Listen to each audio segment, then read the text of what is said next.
اللہ دیانت دار تو ہم کو بنا۔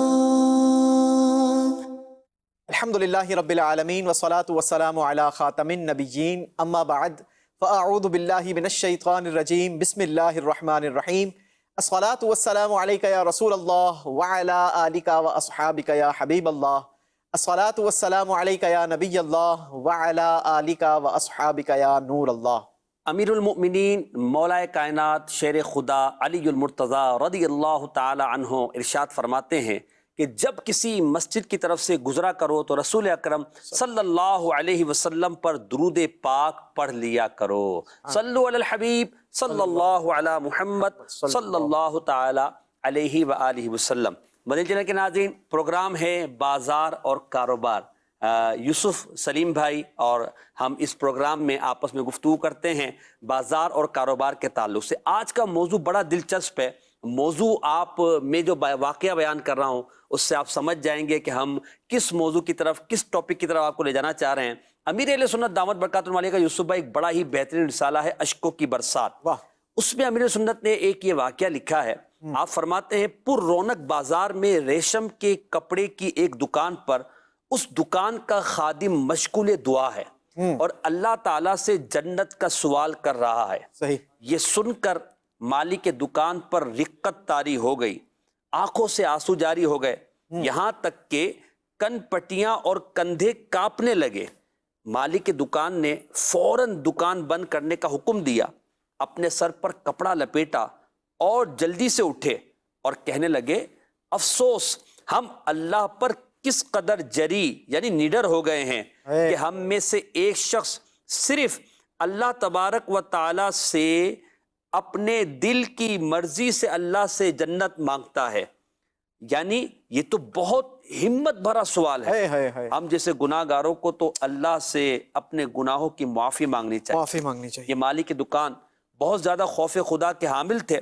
رات جب نماز کے لیے کھڑے ہوتے تو ان کی آنکھوں سے اس قدر اشکوں کی برسات ہوتی کہ چٹائی پر آنسو گرنے کی ٹپ ٹپ آواز صاف سنائی دیتی، اور اتنا روتے کہ پڑوسیوں کو ان پر رحم آنے لگا۔ اللہ اکبر، اللہ اب مدنی چینل کے ناظرین یہ سوچ رہے ہوں گے کہ یہ ایسا بزنس مین تھا کون کہ جو خوف خدا سے رو رہا ہے؟ اللہ یعنی اب وہ بھی دکان پر، اور وہ بھی اس بات پر کہ حالانکہ جنت مانگنا اللہ پاک سے کوئی حرج نہیں، مانگ سکتے ہیں، مگر ان کا ایک معیار، ان کا ایک لیول تھا۔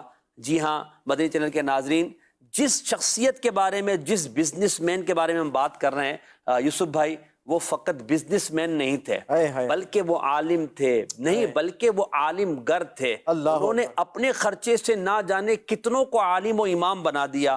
یعنی مراد میری سراج الامہ، کاشف الغمہ، سیدنا امام اعظم ابو حنیفہ رحمت اللہ تعالی علیہ کی ذات ہے کہ جو اس قدر خوف خدا والے تاجر تھے۔ تو آج ہمارا موضوع ہے یوسف بھائی امام اعظم کا انداز تجارت۔ کیا بات! امیر اہل سنت نے بڑے خوبصورت انداز سے امام اعظم ابو حنیفہ رحمۃ اللہ تعالی شان میں منقبت تحریر فرمائی ہے۔ چاہتا ہوں کہ کچھ اشعار آپ کی منقبت کے شامل کیے جائیں۔ بالکل بالکل۔ میرے شیخ طریقت امیر اہل سنت لکھتے ہیں، ہو نائب سرور دو عالم امام اعظم ابو حنیفہ، سراج امت فقیہ افخم امام اعظم ابو حنیفہ۔ سبحان اللہ۔ ہے نام نعمان ابن ثابت، ابو حنیفہ ہے ان کی کنیت، پکارتا ہے یہ کہہ کے عالم امام اعظم ابو حنیفہ۔ جو بے مثال آپ کا ہے تقوی، تو بے مثال آپ کا ہے فتویٰ، ہے علم و تقوی کے آپ سنگم امام اعظم ابو حنیفہ۔ اور آخر میں آپ لکھتے ہیں، جگر بھی زخمی ہے دل بھی گھائل، ہزار فکریں ہیں سو مسائل، دکھوں کا عطار کو دو مرہم امام اعظم ابو حنیفہ۔ یعنی اتنی خوبصورت امام اعظم کی شخصیت تھی۔ اچھا، یہ جو واقعہ ہم نے بیان کیا اور آپ کی تجارت پر ہم بات کریں گے، تو میں چاہوں گا کہ امام اعظم کی تجارت میں کچھ خصوصیات تھی۔ یعنی یوسف بھائی، آج کا تاجر یہ چاہتا ہے کہ کوئی اچھا بزنس مین ہے جس کا کاروبار خوب چمکتا ہے، لوگ اس کے پاس جاتے ہیں، مشورے کرتے ہیں، تو میں بھی اس سے سیکھوں، پتہ چلے کہ کاروبار کس طرح کیا جاتا ہے، تجارت کے گر کیا ہیں، گر کیا ہیں، زیادہ پروفٹ کیسے کمایا جا سکتا ہے۔ یہاں کسی اس برانچ اس کی، وہاں برانچ، اس ملک میں کاروبار پھیلا دیا، تو اب امام اعظم جیسا تاجر آج کہاں؟ آپ اتنے بڑے تاجر تھے، اور ریشم کی تجارت یہ کوئی عام تجارت نہیں ہے، یہ ریشم کا کاروبار کرنے والے بہت کم ہوا کرتے تھے، اب بھی بہت کم ہے کہ خالص ریشم کا ملنا، پھر اس کی تجارت اور نفع۔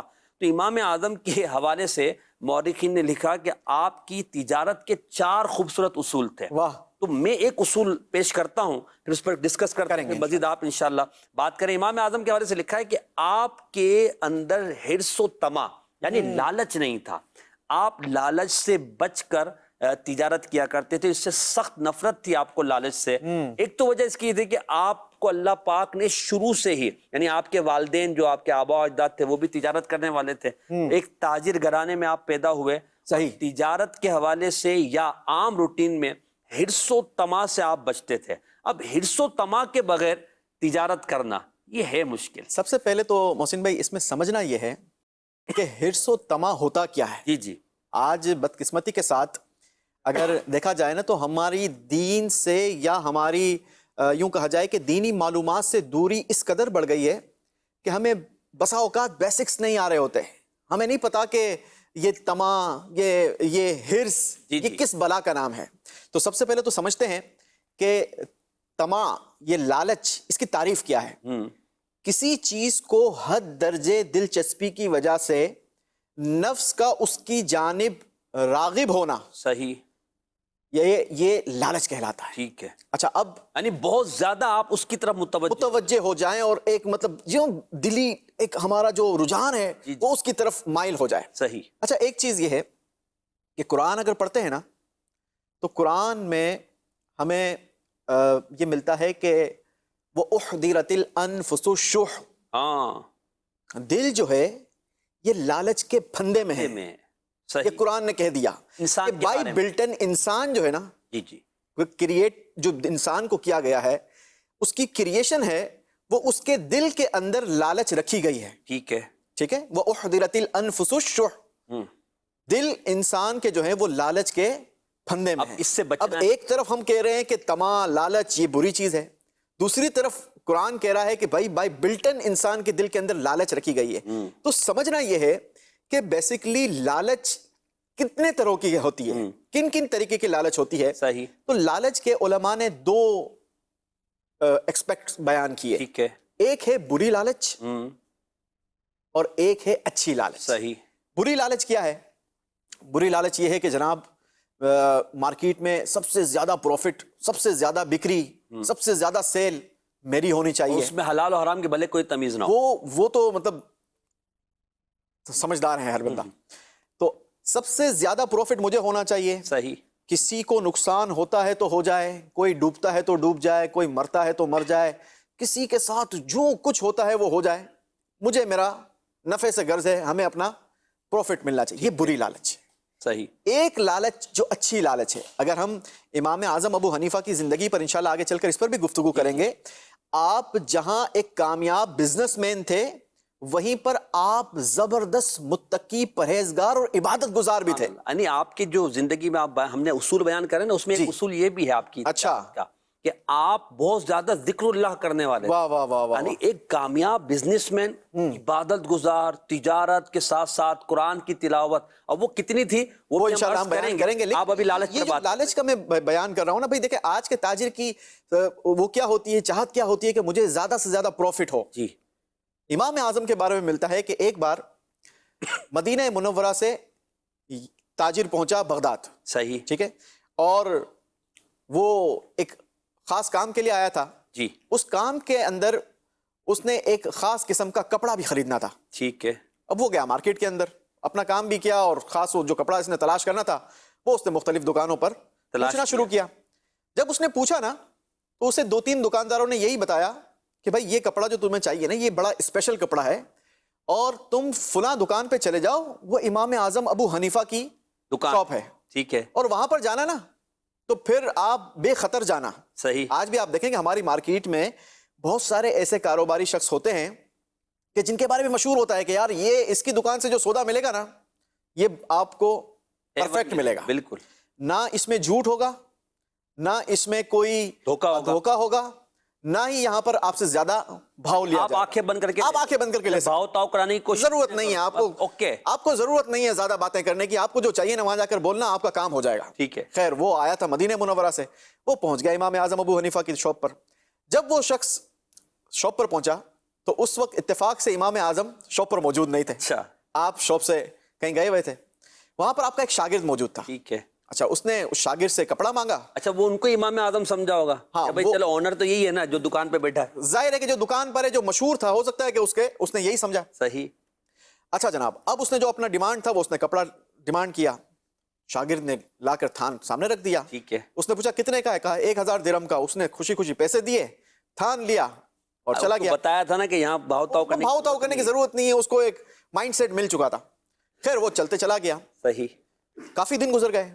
کچھ عرصے کے بعد امام اعظم نے اچانک سے اپنے اس شاگرد سے کہا کہ وہ جو فلاں کوالٹی کا کپڑا ہے نا وہ ذرا لے آنا۔ وہ شاگرد نے کہا کہ حضور وہ تو کافی دن ہوئے، ایک بائر آیا تھا مدینہ منورہ سے، میں نے اس کو بیچ دیا۔ ٹھیک ہے۔ کہا اچھا کتنے کا بیچا؟ تو کہا 1000 درہم کا۔ اللہ اللہ۔ اب ہونا کیا چاہیے تھا آج اب کا، خوش ہوئے ہوں گے۔ آج کا اگر تاجر تھا، آج کا اگر دکاندار ہو تو وہ کیا ہو؟ اچھا 1000 درہم کا بیچ دیا، واہ واہ کتنا زبردست سیل میں نے۔ لیکن امام اعظم ابو حنیفہ نے اس کو ڈانٹ پلا دی۔ اچھا اس کو کہا تجھے میرے ساتھ رہتے ہوئے عرصہ ہو گیا، تو نے یہ نہیں سیکھا اللہ۔ کہ میری دکان پہ کتنا نفع ہوتا ہے اور گاہک کو کیا ریٹ بتانا ہے؟ اب وہ شاگرد بڑا، اس سے غلطی تو ہو گئی تھی۔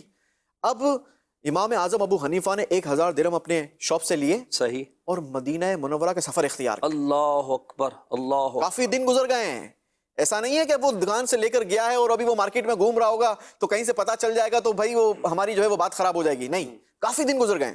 امام اعظم مدینہ منورہ پہنچے، اس کو تلاش کرنے لگے۔ اللہ اللہ۔ دیکھا ایک جگہ پر وہی کپڑے کی ایک چادر اوڑھے ایک شخص نماز پڑھ رہا وہ تھا، اتنا قیمتی کپڑا اتنا قیمتی کپڑا تھا۔ آپ نے اسے فوراً پہچان لیا کہ ہو نہ ہو یہ وہی شخص ہوگا۔ اچھا وہ نماز پڑھا تھا، آپ نے بھی اس کے قریب نماز شروع کر دی۔ جیسے ہی وہ نماز سے فارغ ہوا نا تو امام اعظم نے اس سے ملاقات کی اور اس سے کہا کہ یہ جو کپڑا تم نے چادر جس کی بنا کے رکھی ہے یہ کپڑا تو میرا ہے۔ تو اس شخص نے کہا کہ جناب کیسے آپ کا ہے؟ میں تو اسے بغداد سے لے کر آیا ہوں اور امام اعظم ابو حنیفہ کی دکان سے لے کر آیا ہوں۔ اللہ اللہ اللہ۔ تو کہا کہ اچھا تم امام اعظم کو جانتے ہو؟ کہا کہ ہاں۔ تو کہا دیکھو گے تو پہچان لو گے؟ تو وہ کہنے لگا کہ ہاں میں بالکل پہچان لوں گا، کیونکہ وہ شاگرد ان کے ذہن میں تھا۔ صحیح۔ تو کہا کہ بھائی میں ہی امام اعظم، میں ہی نعمان بن ثابت ابو حنیفہ ہوں، صحیح۔ جسے لوگ امام اعظم ابو حنیفہ کہتے ہیں۔ جی جی۔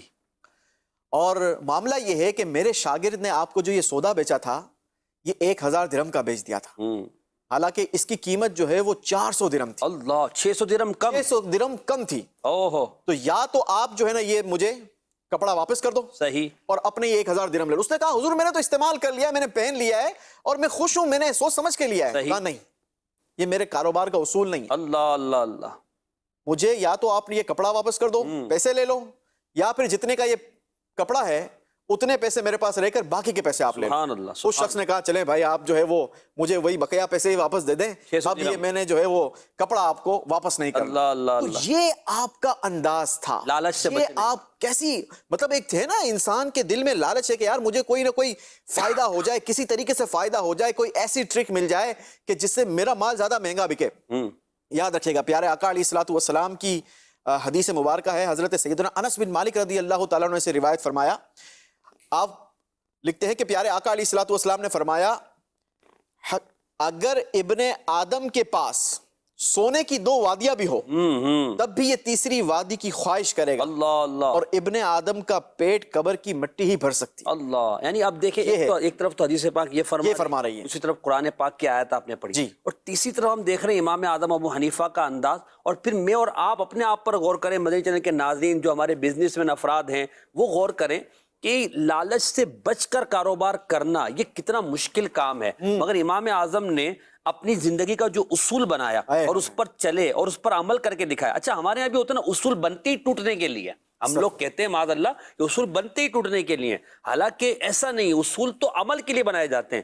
امام اعظم کا جیسے آپ نے کہا لالچ سے بچنا، اور یہ بہت مشکل ہے کہ بندے کے سامنے نفع نظر آ رہا ہو، اچھا یہاں بالکل جائز تھا نفع، اس میں شرعن کوئی قباحت نہیں تھی، مگر امام اعظم پھر بھی اپنے اصول پر قائم ہے کیونکہ مسلمانوں کی خیر خواہی۔ تو اسی طرح امام اعظم ابو حنیفہ رحمۃ اللہ تعالیٰ علیہ کی تجارت کی جو خصوصیات بیان کی گئی ہے اس میں یہ بھی بیان کیا گیا ہے کہ آپ امانت داری کے تقاضوں کو پورا کرنے کے لیے اپنے نفس پر سختی کیا کرتے تھے. یعنی آپ یہ چاہتے تھے کہ امانت داری کے ساتھ ہی کاروبار کیا جائے. اچھا، امانت داری اور تجارت، اگر آج کے دور میں ہم دیکھتے ہیں کہ ایمانداری سے تجارت کرنا، تو شاید لوگ اس پر ہماری بات سن کر ہنستے ہوں گے کہ یار ایمانداری اور پھر آج کا بیپاری اور آج کا کاروبار اور آج کی مارکیٹ، تو ایسا نہیں ہے کہ ایمانداری ختم ہو گئی ہے. ایماندار تاجر آج بھی موجود ہے. امام اعظم ابو حنیفہ رحمۃ اللہ تعالیٰ علیہ کی ایمانداری کا جو تجارت میں آپ کی ایمانداری تھی، اچھا ہم جس کو ایمانداری سمجھتے ہیں وہ اپنی جگہ ٹھیک ہے، جو اس کا معیار ہے، مگر آپ کی ایمانداری کا معیار بڑا ہی سخت تھا. میں ایک واقعہ آپ کو سناتا ہوں، بڑا مزہ آئے گا اور ہم سوچنے پر مجبور ہوں گے کہ امام اعظم کس طرح کاروبار کرتے تھے. ایک مرتبہ ایک عورت امام اعظم رحمۃ اللہ علیہ کے پاس ریشمی کپڑا لینے کے لیے ریشمی کپڑا لائی. امام اعظم ابو حنیفہ نے پوچھا کہ کتنے میں بیچو گی؟ تو اس نے کہا کہ 100 روپے میں، 100 درہم میں. امام اعظم ابو حنیفہ نے جواب دیا کہ اس ریشمی کپڑے کی قیمت 100 سے زیادہ ہے. حالانکہ وہ بیچنے آئی تھی اور وہ قیمت اپنے منہ سے بول رہی تھی، آپ نے تو قیمت نہیں لگائی تھی. میں آپ کے پاس آؤں گا بالفرض، تو آپ کو میں اگر 100 بتاؤں تو آپ کہو گے بھائی 95 لے لو. فبیہا نہیں، اگر چلو نہیں کم کروانا تو بندہ بولے فبیہا بہت اچھی بات ہے، یہ لو 100. مگر امام اعظم نے فرمایا نہیں، یہ 100 روپے کی نہیں ہے. تو آپ نے اس نے کہا کہ کتنے کی ہے؟ تو اس نے کہا چلو میں 100 اور بڑھا دیتی ہوں. تو آپ نے فرمایا یہ اتنے کی بھی نہیں ہے. آپ نے فرمایا کہ یہ 400 درہم کی ہے. اللہ! جب امام اعظم نے کہا تو وہ عورت کہنے لگی آپ مجھ سے مذاق کر رہے ہیں، آپ مجھ سے مذاق کر رہے ہیں.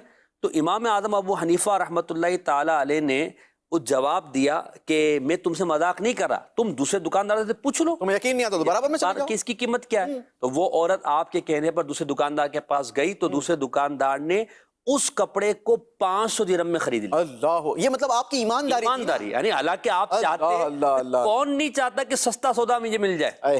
یعنی اگر آج کی بات ہم کریں جو ہمارے ملک کی صورتحال ہے یا جو عالمگیر صورتحال ہے، اس صورتحال میں اگر اس واقعے کو ہم اپنے پیش نظر رکھتے ہوئے اپنی مارکیٹس کا دورہ کرتے ہیں اور دیکھتے ہیں تو ہمیں اس کے خلاف نظر آتا ہے. مگر امام اعظم کی ایمانداری، اللہ اکبر. اچھا پھر دو برابر والے تاجر نے خرید لیا، اس پر بھی آپ کو کوئی ملامت نہیں تھی اپنے آپ پر؟ یار میں خود خرید لیتا، اس کو کیوں بھیج دیا؟ مجھے زیادہ نفع ہو جاتا. تو یہ ایمانداری، یہ لوگوں سے محبت، لوگوں کی خیر خواہی. اللہ اکبر. اللہ ہمارے بازار اور کاروبار میں اس طرح کی برکت عطا فرما دے. میں آپ کی گفتگو لوں گا مگر ناظرین بھی ہمارے ساتھ ہیں، چاہتے ہیں کہ کچھ کال تو پھر اس کے بعد انشاءاللہ آگے بڑھتے ہیں. جی کال دیجیے گا.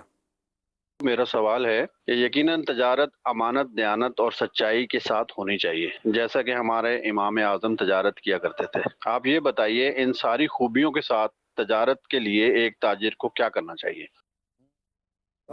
واقعہ آپ نے ابھی اس میں سنایا. ویسے بدقسمتی محسن بھائی ہمارے معاشرے میں آج ہمیں یہ نظر آتی ہے کہ جہاں ہمارے ارد گرد بہت ساری برائیاں یہ جنم لے چکی ہیں، وہاں پر ہماری سمجھے کہ ہماری جو بیماریاں ہیں ان کے اندر ایمانداری کا فقدان نظر آتا ہے. صحیح. اس قدر حالات خراب ہو چکے ہیں کہ امانت دار اور دوسرے کا حق ادا کرنے والے کو بہت سارے لوگ سمجھتے ہیں کہ یار یہ بیوقوف ہے، یہ پاگل ہے، سٹیا گیا ہے، اس کو کاروبار کرنے نہیں آتا. ہاں، اس منفی سوچ کو، بری سوچ کو اچھائی کے اندر تبدیل کرنا، اللہ اللہ، یہ ہماری ریسپانسبلٹی ہے. یاد رکھیے جا کر ہم یہ جو امام آپ نے سوال کیا اس کا جواب آپ کو بن پڑے گا. جی تب جا کر ہم جو ہے وہ وہاں پر پہنچ سکیں. آپ دیکھیں نا نبی پاک علیہ الصلوۃ والسلام کی شخصیت ہمارے سامنے یہ کیسی روزے روشن کی طرح عیاں ہے. آپ کتنے زبردست ایماندار تھے. پیارے آقا علیہ الصلوۃ والسلام کی زندگی کو اگر ہم دیکھیں تو یہ کیسا بہترین نمونہ ہے ہمارے پاس کہ آپ کے ایمانداری کی ہی وجہ سے کفار جو آپ کی جان کے دشمن تھے، بدترین دشمن تھے، لیکن اس کے باوجود آپ کو صادق اور امین کہہ کر پکارا کرتے تھے. سبحان اللہ. امانت داری ایمان والوں کی بہترین صفت بیان. کیا بات ہے. ایک اور مقام پر لکھا کہ ایک مسلمان کا امانت دار ہونا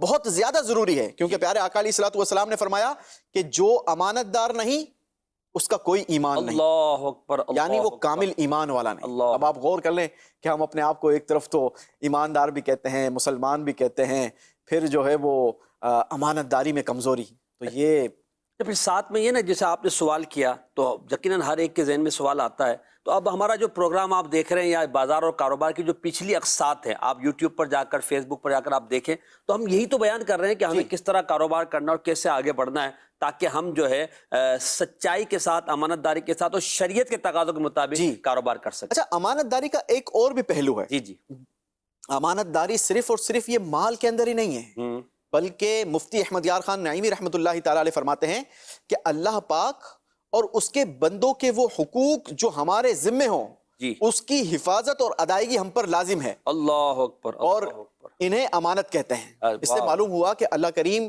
اور بندوں کے جو حقوق ہے اس کی ادائیگی بھی امانت داری ہے. جیسے اس میں نماز بھی آ گئی، نماز پڑھنا، اللہ کے حقوق، روزے رکھنا، ٹھیک ہے، اسی طریقے سے حج کرنا، زکوٰۃ ادا کرنا، سچ بولنا، دیگر نیک اعمال کرنا. تو یہ کیا ہے؟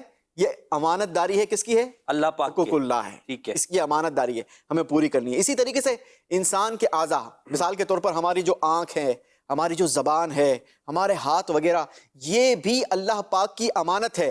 اور ان کو گناہوں سے بچانا اور فضولیات سے بچانا ان اعضاء کے معاملے میں امانت داری ہے. یعنی اگر ہم یہ دیکھیں تو ہمیں ان تمام چیزوں کو لے کر ہی اپنی زندگی کو آگے بڑھانا پڑے گا، اور تاکہ ہم ایک اچھے مسلمان بن سکیں. ایک اور کال دیجیے گا، پھر مزید امام اعظم کی تجارت پر بات کرتے ہیں. جی، میرا سوال یہ ہے کہ آپ نے یہ بتایا کہ امام صاحب کی تجارت میں لالچ نہیں تھی، مگر آج تو ہم 1 کے 10 کرنے کے بعد بھی یہ چاہتے ہیں کہ 5-7 اور مل جائے تو اچھا ہے. کیا آپ نہیں سمجھتے کہ ایسی تجارت کرنے والے اب مزاروں میں ہیں؟ مزاروں میں تو بالکل ہیں، بازاروں میں بھی ہیں. مزاروں میں بھی ہے، بازاروں میں بھی. ایسا نہیں کہ نہیں ہے. تو میں یہاں پر ایک واقعہ سنا دیتا ہوں، بالکل. اس کے بعد انشاءاللہ آپ کو سمجھ میں آئے گا. دیکھیں، ہم یہ جو کر رہے ہیں موٹیویٹ تو کر رہے ہیں نا، کہ بھئی ہم اپنے جذبات کو ابھارے کہ مجھے بھی اسی طرح کام کرنا، اور صرف مزار والوں کی خصوصیات نہیں رکھنی، اس کو بازار والوں کی نہیں کہنا. بازار والوں کی بھی خصوصیات رکھنی ہے. امام صاحب کا ایک اور واقعہ، امام اعظم ابو حنیفہ کا. امام صاحب کا ایک غلام آپ کے لیے تجارت کرتا تھا. آپ نے تجارت کے لیے اسے بہت سا مال دیا. ایک مرتبہ 30,000 درہم کا نفع ہوا. چنانچہ غلام نے نفع کو الگ کیا اور اسے لے کر امام صاحب کی بارگاہ میں حاضر ہو گیا. امام اعظم ابو حنیفہ رحمۃ اللہ علیہ نے اسے ساری تفصیلات پوچھی کہ تم نے کس کس طرح تجارت کی. صحیح ہے. اس نے تجارت کے مختلف طور طریقے بیان کیے. تو دوران گفتگو اس نے ایک ایسی صورت بتائی جو آپ کو ناگوار گزری. آپ کے دل میں شبہ داخل ہو گیا. تو آپ نے اس پر آپ ناراض ہوئے اس سے، اور اس سے پوچھ گچھ کی کہ تم نے ایسا کیوں کیا. اور اس سے پوچھا کہ اچھا یہ بتاؤ، تم نے جو یہ نفع کمایا تو کیا وہ سارا نفع ایک ساتھ ملا دیا یا الگ رکھا ہے؟ اس نے کہا نفع تو میں نے سارے نفع کے ساتھ ملا دیا ہے. تو آپ رحمت اللہ تعالی علیہ نے فرمایا تو نے تو سارا نفع خراب کر دیا. اللہ. پھر اب آپ امام اعظم کا تقوی و پرہیزگاری، اللہ اکبر، آپ نے فقراء کو بلوایا اور وہ 30 کے 30,000 کا جو نفع تھا سارا ان میں تقسیم کر دیا. اپنے لیے 1 درہم بھی نہیں رکھا. یہ ایمانداری، یہ آپ کا لالچ، مال سے بچنا. دیکھیں بار بار وہی بات آ رہی ہے، مال کی محبت ہی تو دھوکہ دلواتی ہے. ہمارے دماغ کے اندر جو ہے نا، یہ سمجھے کہ ایک خناس آ گیا ہے. جی، یہ ہم نے یہ سوچ لیا ہے کہ اگر ہم لالچ نہیں کریں گے، اگر ہم دھوکہ نہیں دیں گے، جھوٹ نہیں بولیں گے تو پھر نفع نہیں ہوگا. یہ ہمارے دماغ کی برائی ہے، ہمارے دماغ کی بیماری ہے. میں آپ کو ایک کہانی سناتا ہوں محسن بھائی. جی، 2 پرندے تھے. ایک پرندہ تھا، ایک کیڑا تھا کہ جو مٹی کے گھر بناتا ہے. آپ نے دیکھا ہوگا کہ جو ریگستان ٹائپ علاقے ہوتے ہیں نا، ریتیلے علاقے، وہاں پر ایک کیڑا پایا جاتا ہے. وہ ریت کے گھر بناتا ہے. چھوٹے چھوٹے سے گھر بنتے ہیں اور بڑے زبردست گھر وہ بناتا ہے، بڑے مضبوط بھی ہوتے ہیں. اس کی اور ایک باغ میں رہنے والے کیڑے کی آپس میں دوستی ہو گئی. ٹھیک ہے. اب جب دوستی ہو گئی نا تو دونوں کی ملاقاتوں کا سلسلہ رہا. دونوں نے ایک دوسرے کو دعوت دی کہ یار میرے گھر پہ آؤ. وہ جو مٹی سے گھر بنانے والا کیڑا تھا نا، اس نے اس کو کہا کہ بھائی آپ ہمارے محلے میں آؤ، ہمارے گھر میں ہمارے یہاں پر بڑے زبردست، بڑے مضبوط گھر اور بڑی ٹیکنک کے ساتھ ہم لوگ بناتے ہیں، آپ آ کر ذرا ہمارا محلہ تو دیکھیں. ٹھیک ہے. اچھا جناب. یہاں سے یہ پہنچ گیا اس کے علاقے میں، اس کیڑے کے علاقے میں. اب جب وہاں پر پہنچا نا تو اس نے بڑی تعریف کی کہ یہ دیکھیں یہ گھر میرے ماموں کا ہے. اپنے کام کی اس نے تعریف، اپنے وہ سارے اپنی ساری کاریگری دکھائی نا. ٹھیک ہے، ٹھیک ہے. یہ دیکھو یہ کیسا زبردست بنایا ہوا ہے، کتنا مضبوط ہے، یہ ہے، یہ ہے. اس نے زبردست تعریف کی. اچھا، اس نے جب تعریف کر لی نا، اب وہ جو باغ کا رہنے والا تھا، اس نے جب یہ دیکھا کہ ریگستان ہے اور ریتیلا میدان ہے اور اس میں اس نے یہ گھر بنایا، اس کی یہ تعریفیں کر رہا ہے، تو اس نے کہا کہ آپ بھی میرے گھر آنا نا بھائی. جی جی، آپ کو انشاءاللہ بڑا مزہ آئے گا. اس نے کہا کیوں نہیں، آپ میرے گھر آئے ہو، میں بھی آتا ہوں آپ کے گھر، کل آتا ہوں. وہ دوسرے دن پہنچ گیا. صحیح. اچھا جب اس کے وہاں پہنچا نا تو اس کو وہاں پر اتنا زیادہ کچھ خاص مزہ نہیں آیا کیونکہ اس کو وہاں پر کاریگری نہیں دکھی اس ضمن میں کہ یوں ریتیلے گھر نہیں ملے, لیکن وہاں پر باغ تھا. ٹھیک. اب جو یہاں والا تھا اس نے کہا کہ یہ دیکھو یہ گلاب کے پھول ہیں. صحیح. ٹھیک ہے, اور یہ ریڈ پھول ہیں, یہ امپورٹڈ پھول ہیں, یہ چمیلی کا پھول ہے, اس کی خوشبو سونگو آپ کو مزہ آئے گا. یہ والا دیکھو تو یہ جناب یہ رات کی رانی ہے, یہ رات کے وقت خوشبو دیتا ہے. واہ. تو وہ جو کیڑا تھا نا ریتیلا اس کو اتنا خاص مزہ نہیں آیا. تو اس نے یوں اچھا اس نے بھانپ لیا. اس نے جب بھانپ لیا نا چہرے کے تاثرات, اس نے جب اس کے چہرے کے تاثرات پڑے تو اس نے کہا کہ یار اس کو کوئی نہ کوئی نصیحت کرنی چاہیے.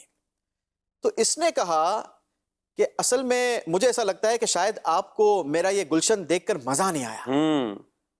پتہ ہے کیوں نہیں آیا؟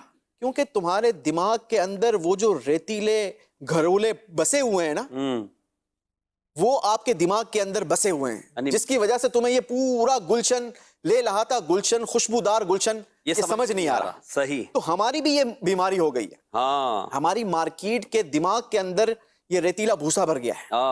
ہم نے یہ سمجھ لیا ہے کہ جناب ہم جو ہے وہ جب تک لالچ نہیں کریں گے, ہم جب تک دھوکہ نہیں دیں گے, ہم جب تک جھوٹ نہیں بولیں گے تب تک نفع نہیں ہوگا. ان کے لالچ کا بھوسا, دھوکے کا بھوسا, جھوٹ کا بھوسا, خیانت کا بھوسا, اور یہ ہمارے دماغ میں بس گیا ہے. جب اس کو نکالیں گے نا تو پھر اس گلشن کی خوشبو محسوس ہوگی. ہاں حلال کی حلاوت کیسی ہے, حلال میں برکت کیسی ہے. مال تو بظاہر تھوڑا ہے لیکن کفایت کیسا کرتا ہے. صحیح. تو یہ بھوسا نکالنا بہت ضروری ہے, اور اس کے لیے لازمی بات ہے صحبت چاہیے. ہمارے پروگرام ہیں, مدنی چینل کے دیگر پروگرام ہیں, اہل سنت کے مدنی مذاکرے ہیں, نگران شورا کے اس ٹاپکس پر بہت سارے بیانات ہیں. یہ ہم دیکھیں گے, پڑھیں گے, سنیں گے تو انشاءاللہ ہمیں سمجھ میں آئے گا. ایک اور کال دیجیے گا. آج کے پروگرام کا ٹاپک امام اعظم کی تجارت ہے, جس سے یہ سمجھ آ رہا ہے کہ امام اعظم ایک امام بھی تھے, عالم بھی تھے اور بزنس مین بھی تھے. مگر اس دور میں تو بزنس ایک الگ وے سمجھا جاتا ہے اور مذہبی گیٹ اپ ایک الگ. تو آج کے بزنس مین دینی سوچ کیسے پیدا کر سکتا ہے؟ بالکل. دعوت اسلامی نے الحمدللہ عز و جل امام اعظم کے دور کی یاد تازہ کی ہے کہ الحمدللہ ہمارے پاس تاجر عالم بھی ہے, عالم تاجر بھی ہے, اور ایک امام بھی ہے اور تاجر بھی ہے. بزنس بھی کر رہے ہیں, پڑھ بھی رہے ہیں, پڑھا بھی رہے ہیں, اور کوششیں کر رہے ہیں. یہ دعوت اسلامی کا فیضان ہے اور یہ ممکن ہے. اصل میں مسئلہ یہ ہے کہ ہم نے دین و دنیا کو الگ الگ کر دیا. میں یہ نہیں کہتا کہ سب ایسا کر سکتے ہیں, مگر جو کر سکتے ہیں وہ تو کریں. اچھا کم از کم دین کے وہ مسائل جو ہمارے لیے سیکھنا فرض ہے, ہم تجارت کر رہے ہیں, تجارت کے وہ مسائل جو ہمارے لیے سیکھنا فرض ہے, ہم ان کو تو اپنائیں, ان کو تو سیکھیں. چلیں آپ عالم نہیں بن سکتے, آپ مسجد کے امام نہیں بن سکتے, آپ باقاعدہ ایک ایسے مبلغ دین نہیں بن سکتے کہ جو باقاعدہ ٹریول کرے لوگوں کے پاس جا کر, مگر آپ اپنی دکان پر بیٹھ کر تو دین کے مبلغ بن سکتے ہیں, اپنے کارخانے میں بیٹھے, اپنی فیکٹری میں بیٹھے دین کے مبلغ بن سکتے ہیں. آپ سیکھنے کا عمل تو جاری رکھ سکتے ہیں, تجارت تو سیکھ سکتے ہیں. بالکل. میں اگر موٹے موٹے 4 سوال کروں نا محسن بھائی, تو مدنی چینل کے ناظرین ہاتھ نہ اٹھائیں, اپنے آپ سے پوچھ لیں کہ مجھے کتنا آتا ہے. آپ بتائیں بے سلم کیا ہوتی ہے؟ ہم بے کرتے ہیں نا, بے سلم کیا ہے؟ آپ اس کے انگلش نام بتاوے تو کچھ سمجھ میں آیا اپنے کو. بے صرف کیا ہے؟ بے مطلق کیا ہے؟ حالانکہ یہ روزانہ کیا ہے, ہم روزانہ یہ تجارت ہمارے درمیان موجود ہے, ہم بزنس کر رہے ہیں, لیکن اس کے اسلوب کیا ہیں, اس میں کون سی شرائط ہمارے اس سودے کو فاسد کر دیں گی, کیا معاملہ ہے, یہ ساری چیزیں سیکھی نہیں. اچھا پھر اس میں مزے کی بات بتاؤں, امام اعظم ابو حنیفہ رحمۃ اللہ کا کمال یہ ہے کہ امام اعظم جب تاجر بھی تھے نا, تاجر کے ساتھ ساتھ بہت بڑے عالم تھے. اچھا امام اعظم نے امت پر جو احسان کیا, امام شافعی فرماتے ہیں کہ امت جو ہے وہ امام اعظم کی طفیلیت میں ہے, یعنی اولاد ہے اس معاملے میں کہ امام اعظم نے قرآن و حدیث سے جو ہزاروں مسائل نکالے, ان میں تجارت کے مسائل بھی ہیں. جو بے سلام اور یہ بیان, امام اعظم نے باقاعدہ اصول بیان کیا, ان کے جزیات کو بیان کیا کہ یہ کریں گے تو اس کا حکم یہ ہوگا, یوں کریں گے تو اس کا حکم یہ ہوگا. پوری اس پر مسائل موجود ہیں. اب مسئلہ یہ نا کہ ہم علماء کی صحبت میں جائیں تو ہمیں پتہ چلے کہ یہاں بات کیا ہو رہی ہے, بیان کیا جا رہا ہے. اور ہم جو کام کر رہے ہیں, ہم بار بار یہ کہتے ہیں کہ اپنے کاروبار کی, اپنی نوکری کی, اپنے لین دین کی شرعی اسکیننگ کروا لیں آپ, کیونکہ اصول شریعت نے مرتب کر کے دے دیے ہیں. اب ہمارا کام یہ ہے کہ ہم ان اصول کے نیچے سے اپنے اپنے کاروبار کو اسکین کروا لیں. اگر شریعت کے دائرے میں آتا ہوگا تو فبیہا، نہیں آتا ہوگا تو اس کا طریقہ مفتی صاحب سے پوچھ کے ہم حل کر لیں اس کا. ہم اگر آج ہم امام اعظم ابو حنیفہ کی بات کر رہے ہیں، اگر ہم امام اعظم ابو حنیفہ کی زندگی کو ہی پڑھیں نا جی تو ہمیں یہ ملتا ہے کہ آپ شروع سے ہی علم دین سے یوں اس طرف کنیکٹڈ نہیں یہ تھے. بڑی خوبصورت بات ہے. آپ جو ہے وہ بزنس کرتے تھے، آپ کا آنا جانا دکان پر تھا، لیکن امام شعبی نے آپ کی جو ہے وہ توجہ دلائی اور آپ کو انوائٹ کیا. اللہ اللہ، آپ کو کہا کہ آپ بھی آؤ نا، مدرسے آؤ نا، سبحان کچھ اللہ. پڑھو، کچھ سیکھو، کیونکہ آپ کی جو شخصیت تھی نا وہ تھی، مطلب کہ وہ اگر اس میں علم دین آ جائے تو وہ اور زیادہ خوبصورت ہو جائے گی. وہ ہوا اور دنیا نے دیکھا آپ کا جو دور تھا نا یہ بھی بڑا زبردست تھا، کیونکہ اس وقت عراق وہ مبارک شہر تھا محسن بھائی کہ جسے 70 اصحاب بدر اور بیت رضوان میں شریک 300 صحابہ اکرام نے فیض بخشا. کوفہ کو جی. اور حضرت امام اعظم ابو حنیفہ نے، آپ تابعی بزرگ ہیں، جی تابعی صحابہ اکرام علیہم الرضوان کی زیارت بھی کی، ان سے ملاقات بھی کی اور ان سے احادیث مبارکہ اور علم سیکھا. آپ کو پتہ ہے امام اعظم کے جو یہاں میں ایک بات تھوڑی، جی بالکل، امام اعظم کا ذکر آ رہا ہے تو آپ نے فرمایا صحابہ سے روایت بھی کی، تو امام اعظم کی خصوصیات میں ایک بڑے تاجر ہیں، مگر ایک خصوصیت آپ کی یہ بھی ہے کہ اتنے بڑے محدث ہیں کہ ان جیسی روایت حدیث کہیں اور نہیں ملتی. اللہ اکبر. وحدانیات ایک پوری اصطلاح ہے جس میں کیا ہوتا ہے کہ روایت کرنے میں ڈائریکٹ صحابی سے روایت کرنا. حضرت امام اعظم نے روایت کے مثال حضرت ابو ہریرہ سے یا مثال فلاں صحابی سے، ڈائریکٹ صحابی سے روایت کرنا اور وہ صحابی نبی پاک سے روایت کر رہے ہیں. اس طرح کی امام اعظم کی 16 یا 20 روایات بیان کی جاتی ہیں تو علماء نے جمع کیا. اچھا، یہ اور محدثین کو یہ کمال تابعین میں سے بھی بہت کم کو حاصل ہوا ہے. یہ امام اعظم عالم بھی ہیں، تاجر بھی ہیں اور اتنے بڑے محدث. اچھا، اس کے لیے ٹائم دیا. آپ کو پتہ ہے امام اعظم نے یہ جو اسپیشلٹی حاصل کی، آپ کے زندگی کے بارے میں آتا ہے کہ آپ نے تقریباً 5 لاکھ احادیث مبارکہ بیان فرمائی. اللہ. اچھا، آپ نے 4000 علماء و محدثین سے علم دین حاصل کیا. سبحان اللہ. اب آپ غور کریں کہ ہم تو سمجھتے ہیں کہ ہم تو سوچتے ہیں یار گھر بیٹھے کوئی ہمیں آ کر علم دین کا وہ پیالہ جو ہے نا وہ ہمارے ذہن کے اندر اڈیل دے تو ہمارا کام بن جائے. پانی میں گھول کے پلا، کوئی ایسا تعویذ مل جائے ہمیں کہ جو ہمیں مولوی صاحب دے دیں اور ہم اسے گھول کے پی جائیں تو یہ ہم کو علم آ جائے. ایسا نہیں، ہم کو محنت کرنی پڑے گی، گھر سے نکلنا پڑے گا. گھر سے نکلنا پڑے گا. اور پھر ساتھ یہ بھی ہے کہ آج کے وہ تاجر جو ویل سیٹ ہیں ان کو چاہیے کہ وہ خود آگے بڑھیں اور دین کا علم حاصل کریں اور اپنی اولاد کو عالم دین بنائیں. دیکھیں، تاجر کی اولاد کے اندر بھی تجارت کے کچھ نہ کچھ اثرات تو آتے ہیں نا، کیونکہ وہ اپنے باپ کو کرتا دیکھ رہے ہیں، والد کو، بھائی کو کرتا دیکھ رہے ہیں. اگر تاجر یعنی برادری اپنے گھر کے افراد کو علم دین کی طرف لے آئیں، بھئی چلیں آپ باقاعدہ مدرسے میں نہیں آ سکتے، ہم آپ کو دعوت دیتے ہیں کہ آپ فیضان آن لائن اکیڈمی جوائن کر لیں. فیضان آن لائن اکیڈمی پر آپ عالم کورس کر لیں، شریعت کورس کر لیں، تجارت کورس کر لیں. اس سے بھی آپ علم کا بے بہا خزانہ حاصل کر. یہ تو دیکھیں آپ کے گھر پہ آ گئے نا. پہلے کے لوگ وہ میلوں سفر کرتے تھے، میلوں سفر کرتے تھے، اس سفر کی صعوبتیں برداشت کرتے تھے، تکلیفیں برداشت کرتے تھے، پیسہ بھی خرچ کرتے تھے. اب تو دعوت اسلامی نے اتنا آسان کر دیا کہ آپ کے گھر کے اندر آ کر، بلکہ آپ کی دکان کے اندر آ کر، آپ کے کاروبار کے درمیان 24/7 جس وقت آپ ایزی ہیں اس وقت دعوت اسلامی آپ کو سکھانا چاہتی ہے. بس ہم سیکھنے والے بن جائیں تو انشاءاللہ عز و جل. یہ آپ کو فیضان آن لائن اکیڈمی کے حوالے سے بیان بھی کیا جا رہا ہے اور الحمدللہ فیضان آن لائن اکیڈمی کے تحت اس وقت جو ہے ایڈمیشنز اوپن ہیں، اس پر آپ رابطہ کیجئے. اور تاجر برادری سے خاص طور پہ ہم یہ درخواست کریں گے کہ آپ اپنے گھر کے افراد کو، اپنی گھر کی اسلامی بہنوں کو، آپ خود بھی داخلہ لیں، اپنے بچوں کو 32 کورسز تقریباً اس پر کروائے جا رہے ہیں. آپ رابطہ کریں، جو کورس آپ کر سکتے ہیں بالکل کیجئے. ایک کال دیجئے گا.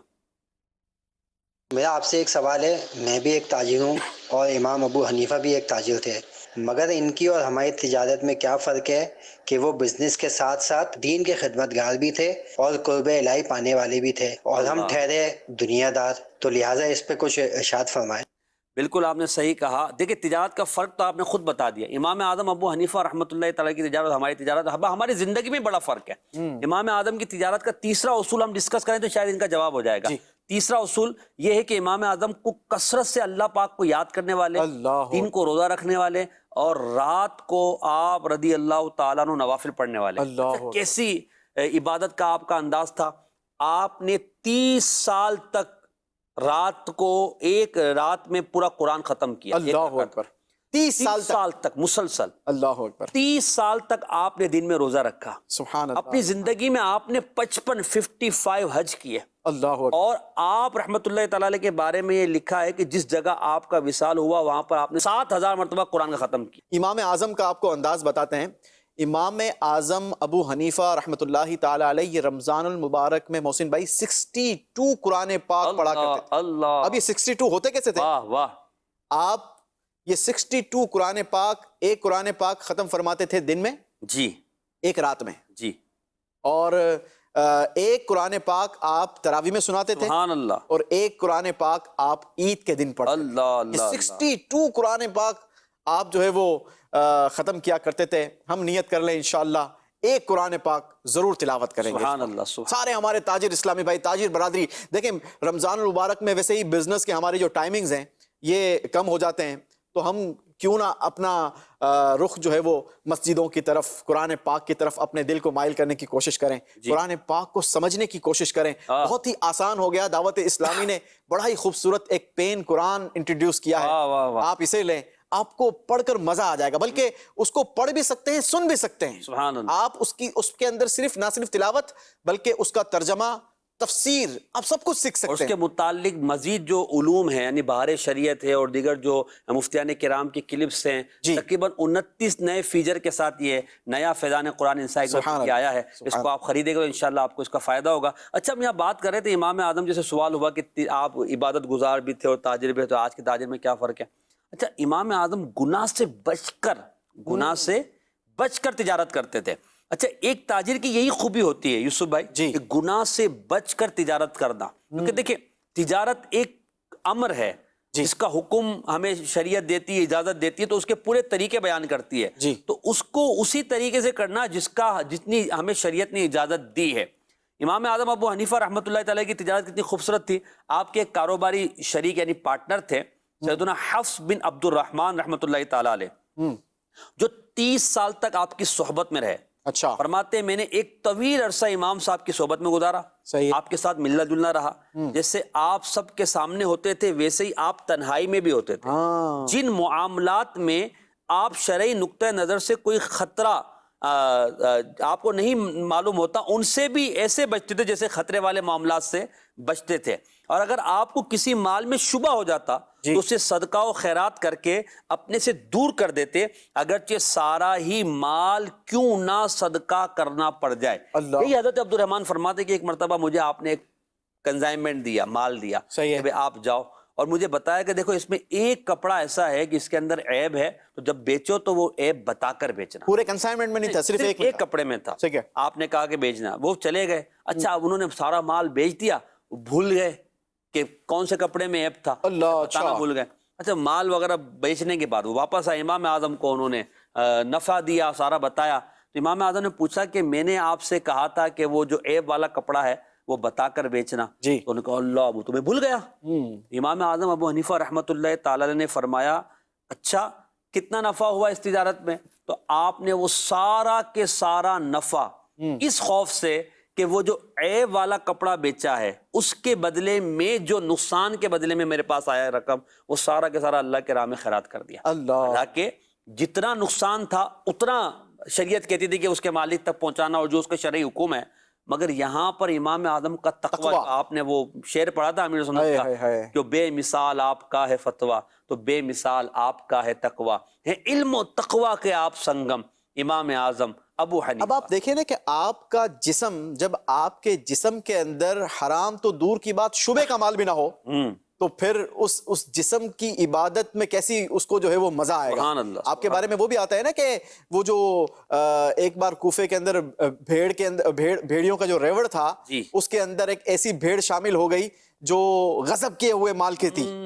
تو اب آپ نے یہ معلوم کیا کہ جناب کتنے عرصے تک یہ بکریاں زندہ رہتی ہیں. تو بتایا گیا کہ جناب 7 سال تک بکری جو ہے وہ طبعی طور پر زندہ رہ سکتی ہے. اب آپ نے 7 سال تک بکری کا گوشت نہیں، یعنی کوفے سے بکری کا گوشت ہی نہیں کھایا. اللہ اللہ، یہ آپ کا تقویٰ. واہ، واہ، یہ آپ کا انداز۔ تقوی ہم لائیں کہاں سے؟ اللہ میں امام اعظم کا صدقہ عطا دعا کریں، امام اعظم کا صدقہ مانگیں، اللہ دے دے ہمیں عطا۔ امام مالک رحمۃ اللہ تعالیٰ علیہ، ہائے ہائے۔ امام شافعی رحمۃ اللہ تعالیٰ علیہ فرماتے ہیں نا کہ مجھے کوئی بھی اگر حاجت پیش آتی ہے تو میں 2 رکعت نماز پڑھتا ہوں اور امام صاحب کی مزار پر جا کر اللہ سے دعا کرتا ہوں، ان کے وسیلے سے دعا کرتا ہوں، تو اللہ نے مجھے وہ چیز کیا عطا بات ہے۔ فرمائی۔ چلے ہم امام صاحب کے مزار پہ نہیں جا سکتے، 2 رکعت نفل گھر میں پڑھیں، پھر اللہ کی بارگاہ میں امام اعظم کے وسیلے سے دعا مانگیں، انشاءاللہ اللہ پاک ہمیں ہمارا بیڑا پار فرمائے گا۔ ایک اور کال دیجیے گا۔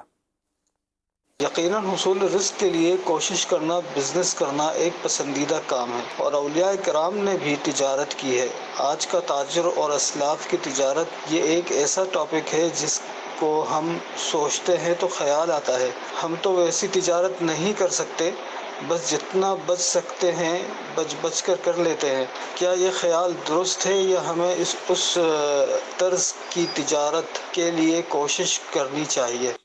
یوسف بھائی، اس کا جواب یہ نہیں ہو سکتا اس سوال خود جواب ہے نا، آپ کا دل کیا کہتا ہے یار، آپ یہ بتاؤ نا۔ واہ واہ، آپ نے یہ ماشاءاللہ سوال کیا، یہ آپ کا سوال کرنا بھی جو ہے نا یہ آپ کا عشق بتا رہا ہے۔ سبحان اللہ، سبحان اللہ۔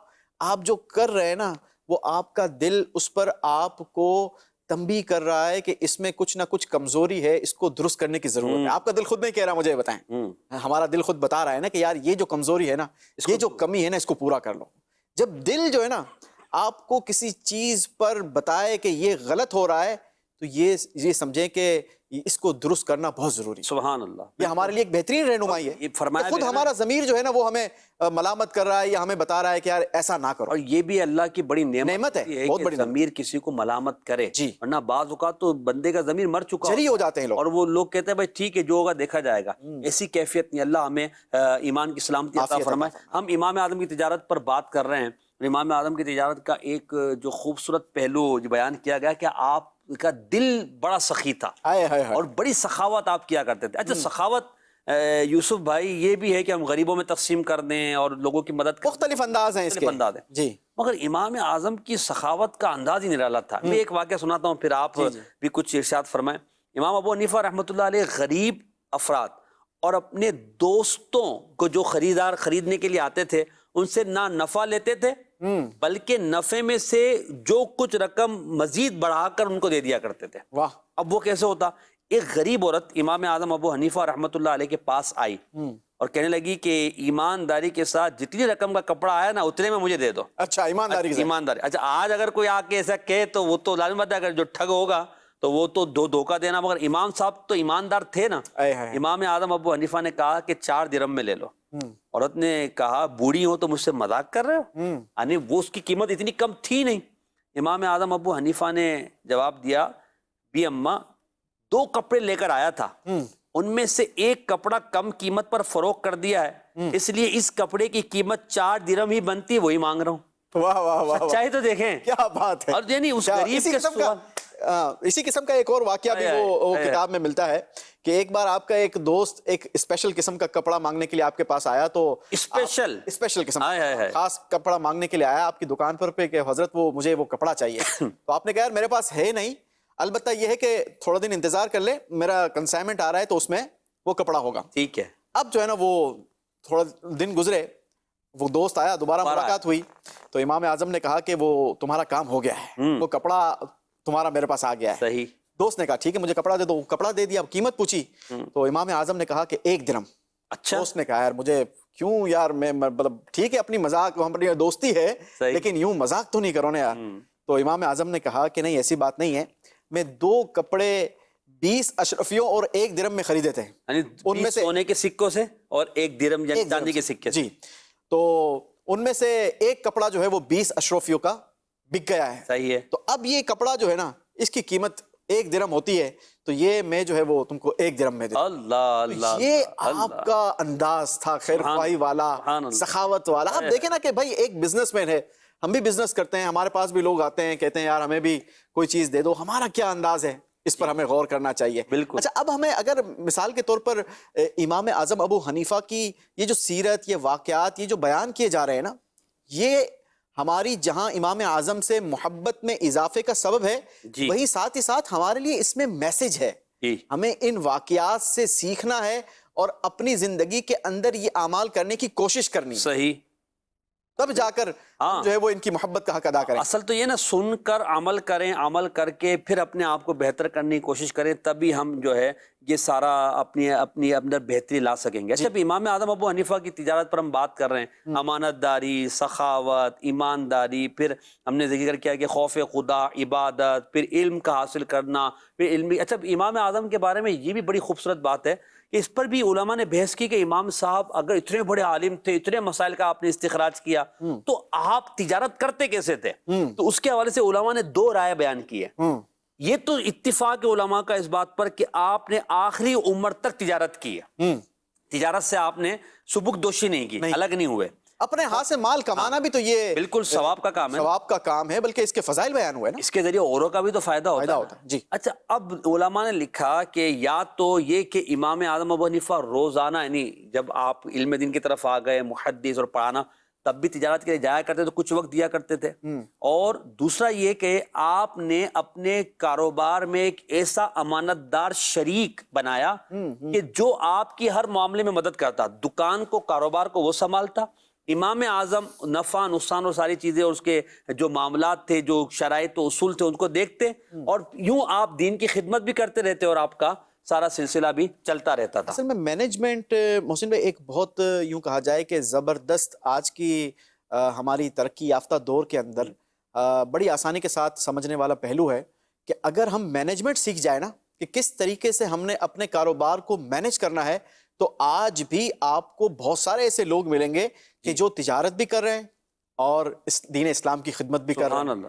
آپ جو ہے وہ کسی بھی قسم کا کاروبار کر رہے ہیں نا, اس کو مینج کرنا سیکھیں کہ کس طریقے سے. آپ یہ دیکھیں کہ آج ہمارے ارد گرد جو بڑے بڑے فرنچائز قائم ہیں, جو بڑی بڑی ملٹی نیشنل کمپنیاں ہیں, وہ مختلف ممالک کے اندر اپنا کاروبار کر رہی ہیں. اب ہر دنیا کے ملک میں جا کر ان کا باس جو ہے وہ بیٹھا ہوا نہیں ہے. اللہ اللہ. کیوں؟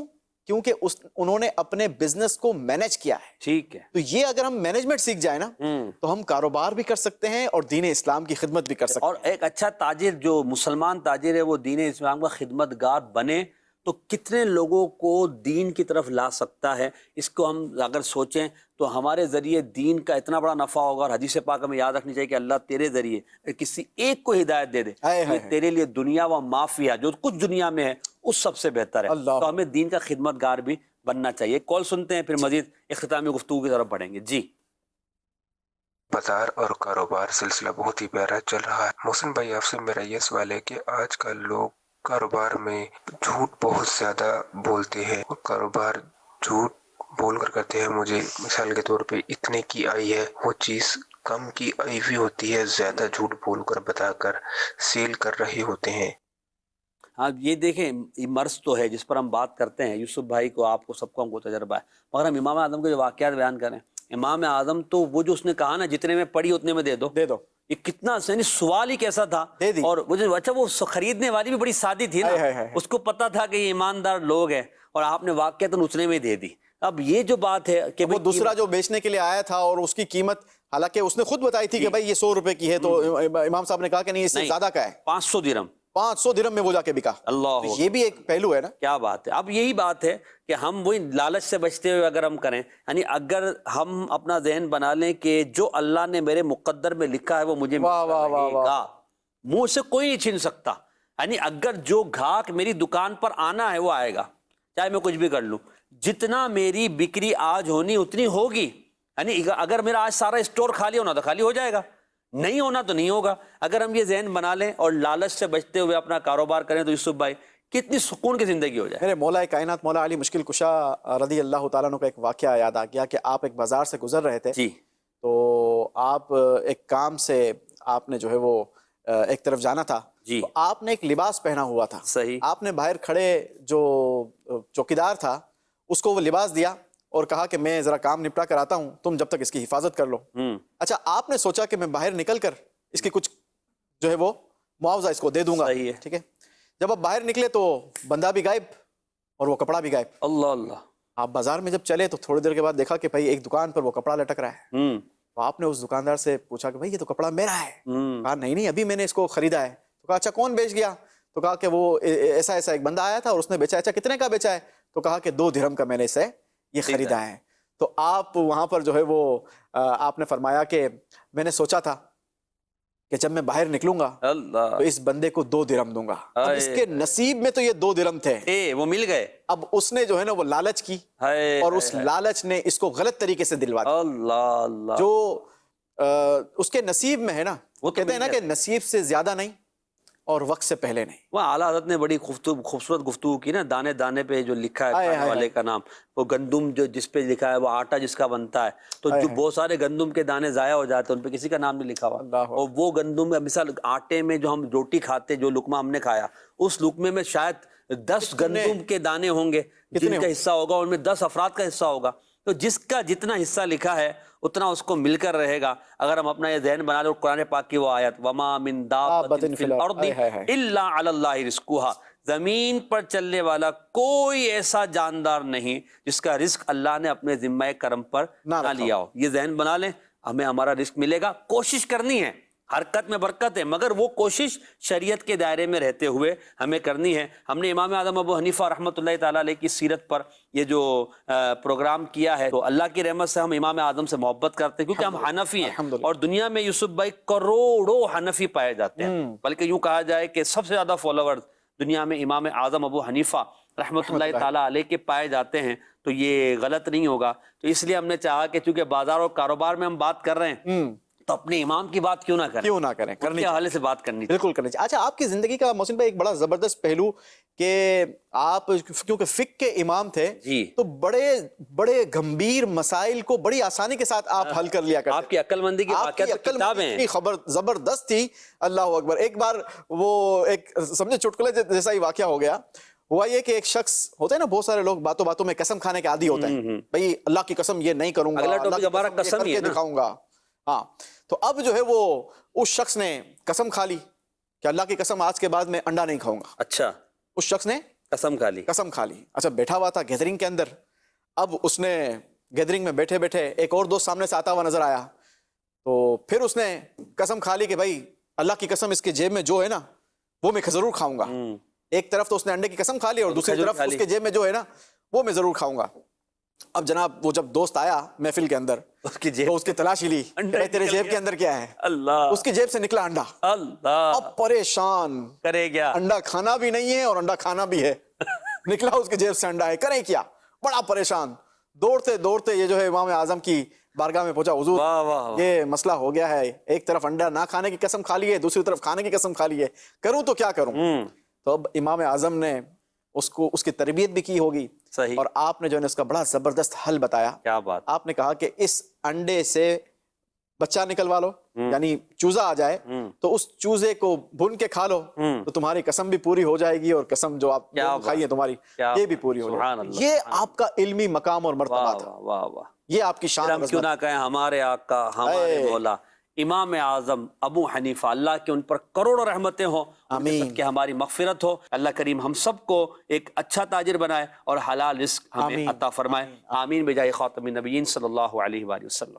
اللہ دیانت دار تو ہم کو بنا.